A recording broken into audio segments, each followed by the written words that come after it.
Welcome to the Recovery Cast, brought to you by Hills and Rangers Private.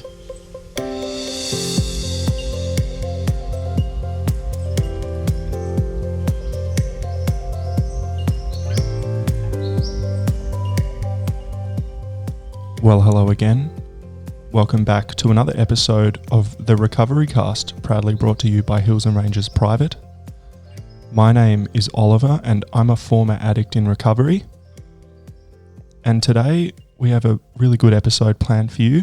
We are joined by my good friend, recovery peer and first sponsor, whose name is John. Say hello, John.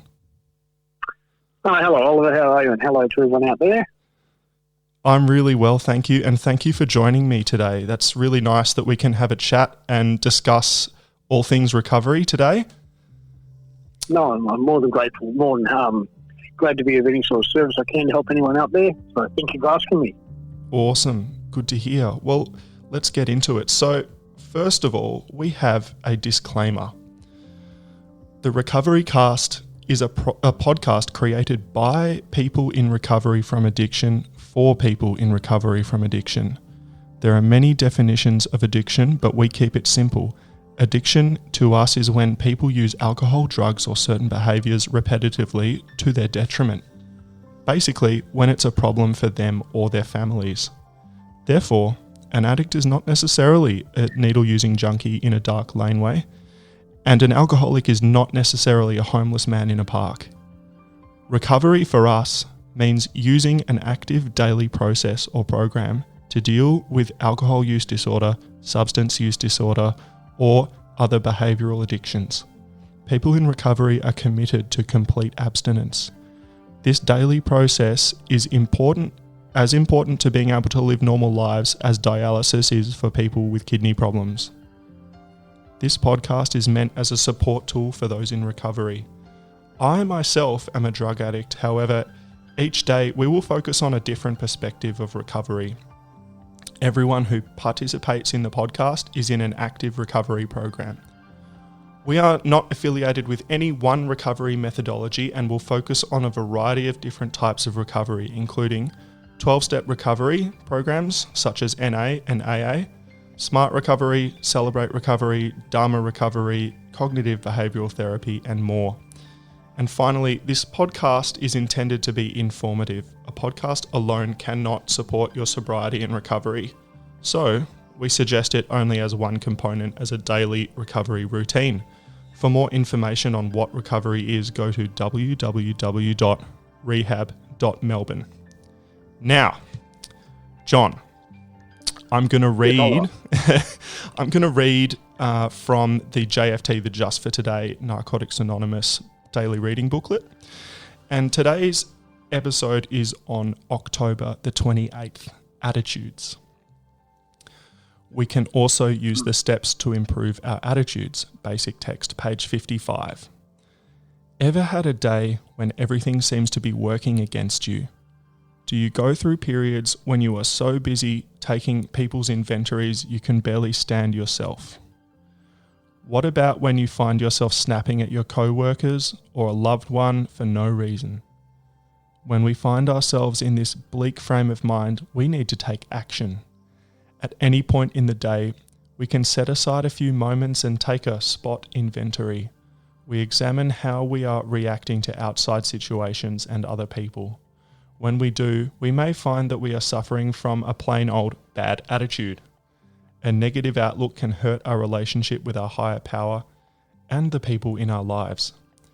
When we are honest with ourselves, we frequently find that no problem lies with us and that the problem lies with us and our attitude.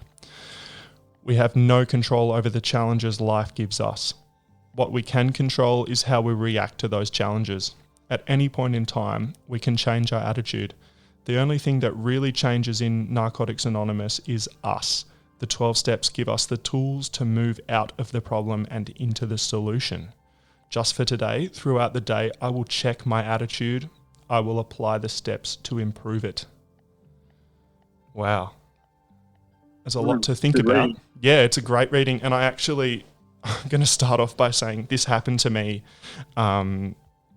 just a couple of days ago, I was with my girlfriend and we drove, this new 25 kilometre law, we drove across town to our favourite restaurant to get some takeaway lunch, and it was closed, and I was in traffic driving across town, and then it found out it was closed, and I just got really grumpy, and I ended up being a bit snappy to my girlfriend, and then we drove to another restaurant, and they mucked up my order, and it just ended up it seemed like everything seemed to be working against me, exactly like the reading said.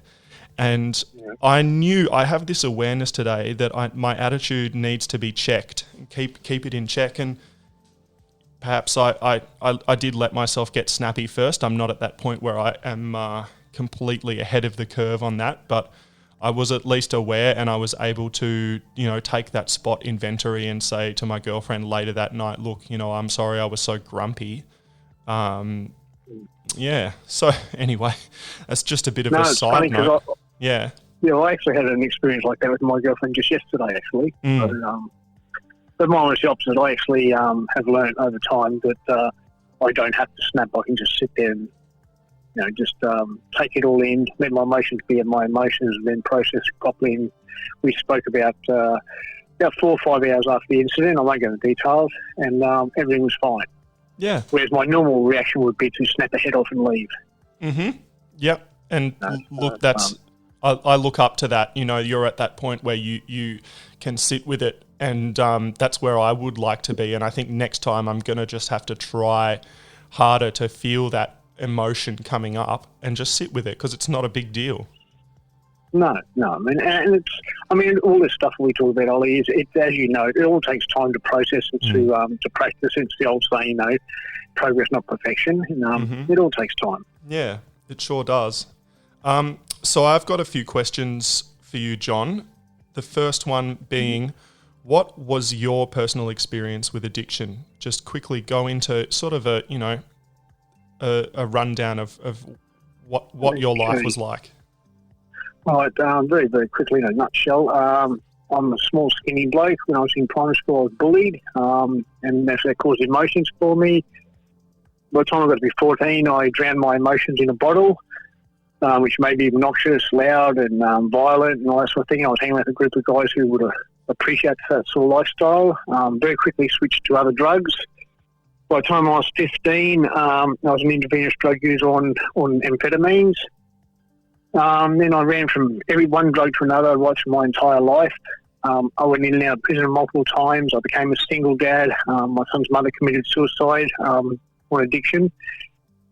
And then 33 years into my addiction, I had been to 6 detoxes, had travelled to 2 different states to try and stop using, had tried multiple different drug counselling, different ways to stop using. I couldn't do it.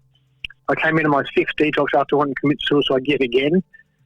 And I don't know, my life changed, and I came to NA, and I've been clean ever since. And that's been over 8 years now. But my attitude was one of indifference. I knew everything. I like that little, and I always talk about this, I was like that little guy from Scarface, like Tony Montana. I was one of those little guys who just really had this really bad attitude, and like a little pit bull would just grab hold of you and not let go, and I was very violent. My son was scared of me. Most of my friends were actually scared of me. They were friends, but they knew that once I snap, I snap. And that was my attitude. I was very violent, I hated authority, couldn't stand authority. I wouldn't class myself as a white supremacist to the extreme, but I was certainly, I'm definitely racist, but not to the extreme where, I was really wanted to hurt anybody, because I just had extremist point of views. And that was basically my attitude right through my whole addiction, which naturally affected a lot of people, of course. And then, so that's in a nutshell. And then I came into recovery. Yeah, that's my addictive side of it. There's a lot more, of course, with 30 odd years of using, but my attitude was pretty much obnoxious and violent and controlling, very controlling. Well, we're going to talk about we're going to take a quick break, but after that, we're going to talk about what changed and how you actually decided or came into recovery, what changed and what happened to your attitude. So just stand by. We'll have a quick break. You're listening to the Recovery Cast by Hills and Rangers Private. Now playing daily on iTunes, Spotify, and YouTube. For more shows, visit us at www.rehab.melbourne.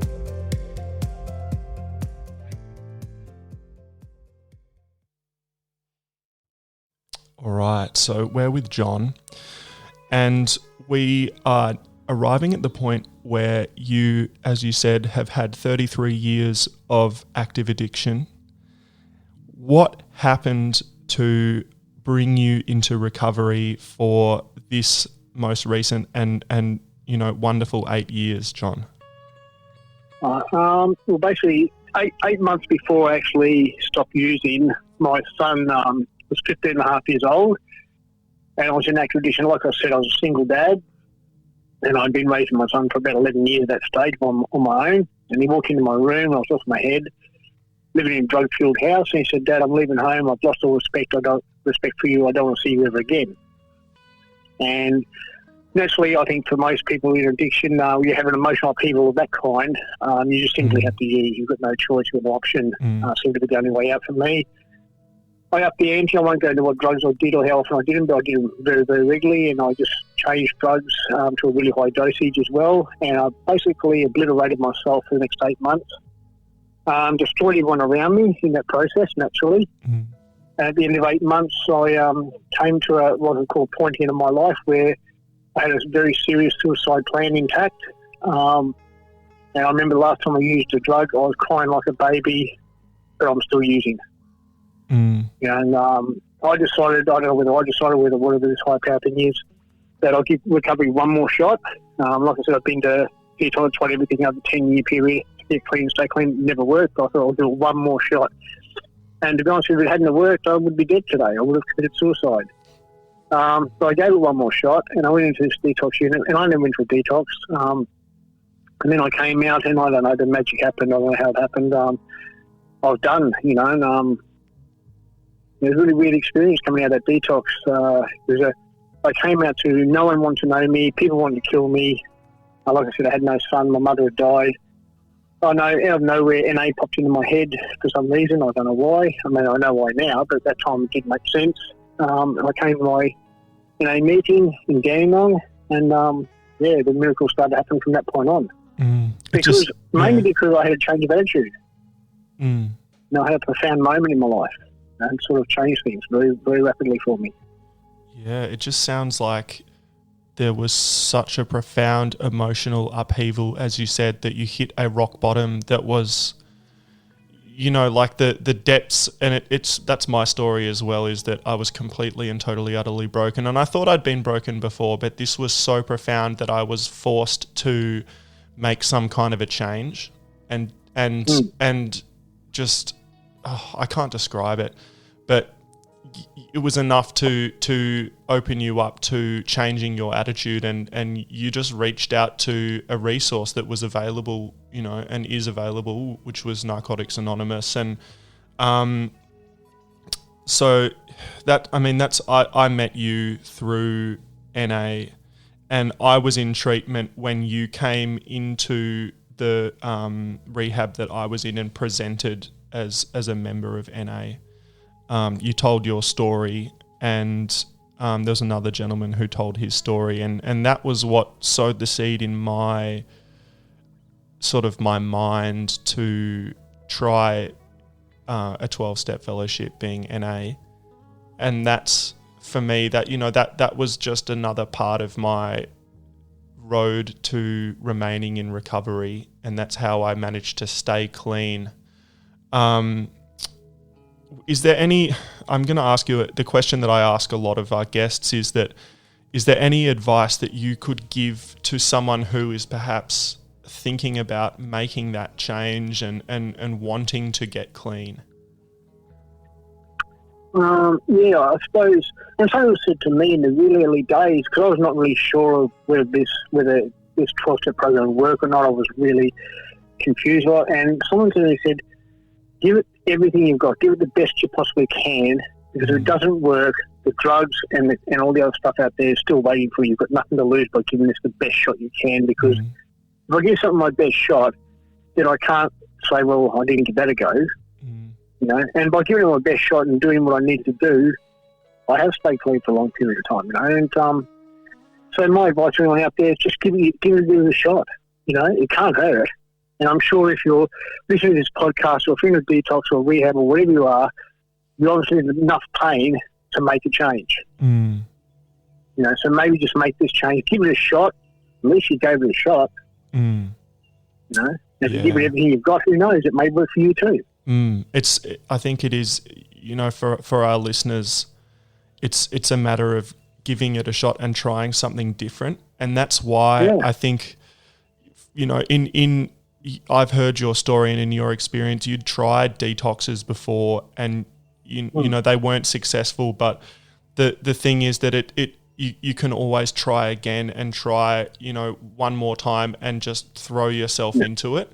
And that's the message that I would like to give to our listeners, is that there's always, you know, the opportunity to try again. And I think, at least from I've heard your story many times over the years, John, and that perhaps when you left the detox, you know, in previous times, that you were in a safe place away from triggers and everything like that, but nothing had really changed in the core of things, is that you know, your attitude and everything hadn't actually changed. So when you left, you know, it was, and I hear this time and time again that all the things and the reasons that people actually suffer from addiction in the first place, that you have to change them in order to begin recovering.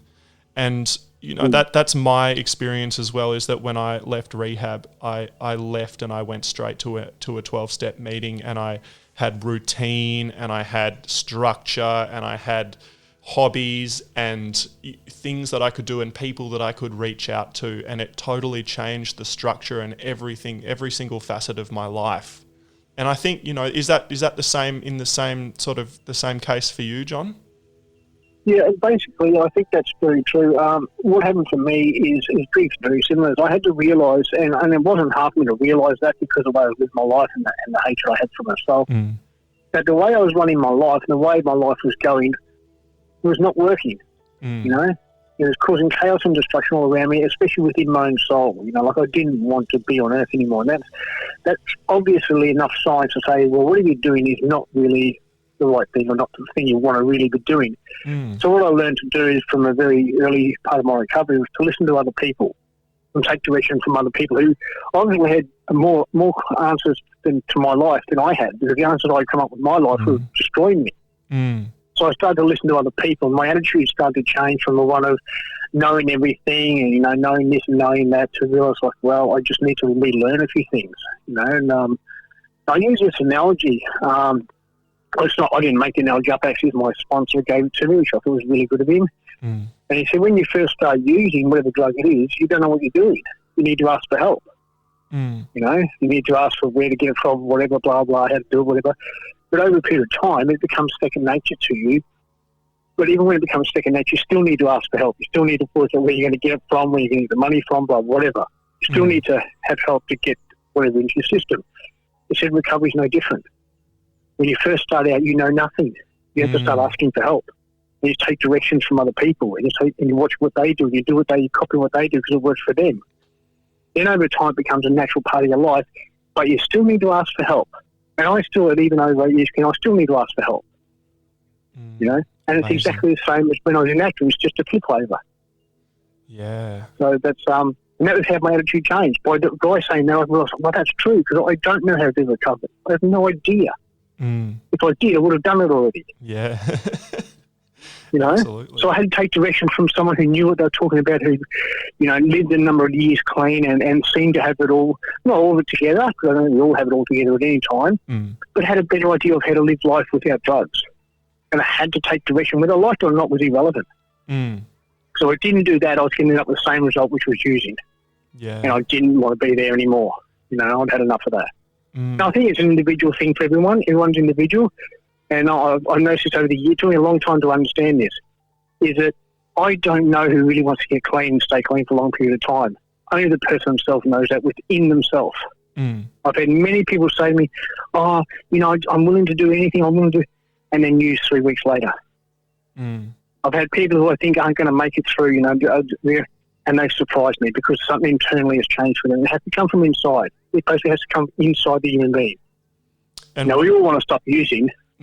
Yeah, but it's when that emotional landscape is laid bare with upheaval that we become ready to as you said, learn those, learn from other people and learn, whether it's from going into treatment, such as Hills and Ranges Private, we begin to learn, and then when we get out, we learn and we maintain that recovery program that we have in place, like NA. And it's all about learning. It's about finding a new way to live, basically. And I became ready, and it's a similar story. So, look, I'd like to say thank you. Really, thanks very much for joining me today, John. It's always wonderful talking to you. You have so much zest and passion for recovery, and I think that just listening to you that first time, it encouraged me to take a step and try something new, and that's really what we're all about here on the Recovery Cast, is just to try and give our listeners a bit of an insight into what those options are. Yeah, no. And just very quickly before we go, Ollie, I'd just like to let everyone out there know, because a lot of people ask this question, I do have my son back in my life in a major, major way, and I also have a granddaughter now. And also, Ollie, I'd just like to thank you for all the work you're doing. I remember when we went through steps and then you said, "Oh, what can I do?" I said, "Mate, just help other people." And you're doing exactly what is required. So thank you so much for what you do. No, it's not don't thank me. This is what happens. Yeah, this is what happens in recovery, is you begin to heal yourself and you heal those relationships in your life, and it's a sort of exponential growth sort of scenario. So yeah, thanks so much, John. I'm sure I'll chat with you again soon, and we'll have you back on the program soon. Yeah, thank you so much for having me on here, and peace with everybody. Thank you, John. Awesome. Well, look, that was just a fantastic episode. I really enjoyed that. We are going to leave it there for today. It's just another sort of viewpoint of somebody else's experience and how this recovery journey can be. And it's truly wonderful to hear that. If you have any more questions, please do visit www.rehab.melbourne. The answers are there. And I just wish everybody a wonderful day, and we'll see you again tomorrow for another episode of the Recovery Cast, brought to you by Hills and Ranges Private. Thank you for listening to the Recovery Cast. For more, visit us at www.rehab.melbourne.